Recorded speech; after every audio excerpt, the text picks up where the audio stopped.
안녕하세요, 시스터 키친입니다. 오늘은 그 쭈꾸미랑 밥이랑 준비했어요. 두 개가 합쳐지면 볶음밥이 되겠죠. 일단 쭈꾸미는 저는 냉동을 준비했어요. 지금 뭐 철이 아니니까 대부분 냉동으로 준비가 돼 있어서, 냉동은 또 요즘은 다 손질이 돼 있더라고요. 그래서 바로 쓰면 될 것 같아서 준비를 했고요. 그 다음 밥하고 마늘종 준비했는데, 사실 여기에 포인트는 쭈꾸미도 좋지만 이 마늘종이 들어가야 된다는 게 포인트예요. 그럼 마늘종 없으면 선생님 쭈꾸미 볶음밥 못해 먹나요? 그렇진 않습니다. 그래서 마늘종은 이렇게 가느다라는 거는 좀 1cm 간격으로 좀 썰어 주시고요. 마늘종도 상태에 따라서 조금 굵직굵직한 게 있어요. 그런 거는 조금만 더 짧게 잘라 주시면 좋을 것 같고요. 그 다음에 해산물을 볶으니까 마늘이 있으면 마늘을 좀 편으로 썰어 주세요.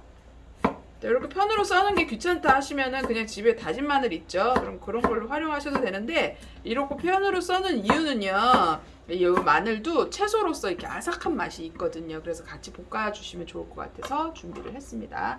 그리고 쭈꾸미는 먹기 좋은 크기로 썰어 주시는데, 쭈꾸미가 이만해요. 크기가 이렇게 큰 사이즈는 아니거든요. 이 큰 사이즈가 아닌데 볶아지면은 거의 절반 정도로 작아진다고 보시면 돼요. 그래서 너무 잘 자라게 막 볶음밥이라 그래서 이렇게 너무 잘게 잘라주시게 되면요, 나중에 흔적을 찾을 수가 없어요. 그래서 저는 이 쭈꾸미는 그야말로 좀 큼직큼직하게, 아, 내가 쭈꾸미다, 이렇게 알 수 있게 큼직하게 썰어주는 걸 좋아해요. 그래서 볶음에도 한 절반 정도만 이렇게 썰어주게 되면요, 먹을 때 보면 얘가 절반으로 줄어든다고 생각하시면 되게 작아지겠죠.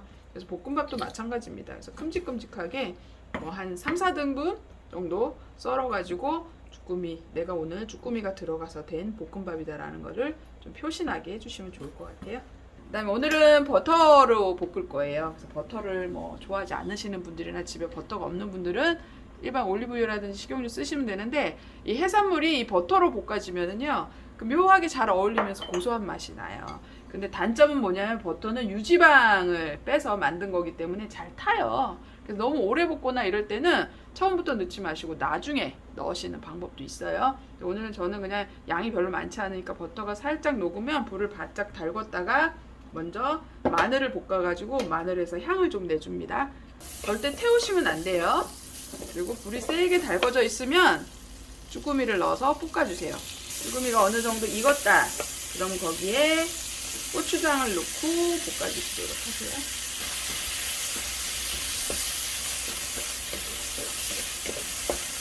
고추장을 넣고요. 그 다음에 간장, 설탕.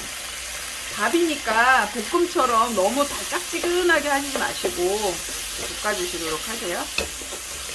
그리고 마늘종을 아삭아삭한 햇마늘종 같은 경우에는 나중에 넣어도 되는데, 지금은 햇마늘종이 아니에요. 그러니까 조금 들어가서 익어야 되니까 녹색이지만 먼저 좀 볶아주시면 되겠어요.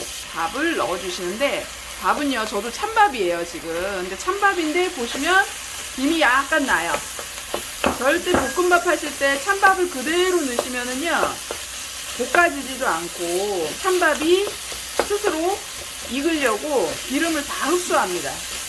그래서 절대 볶음밥 하실 때는 찬밥 넣지 마시고 따뜻한 밥을 넣어주세요. 이제 기호에 따라서 버터를 넣기는 했지만 마지막 참기름을 좀 넣어주셔도 좋고요.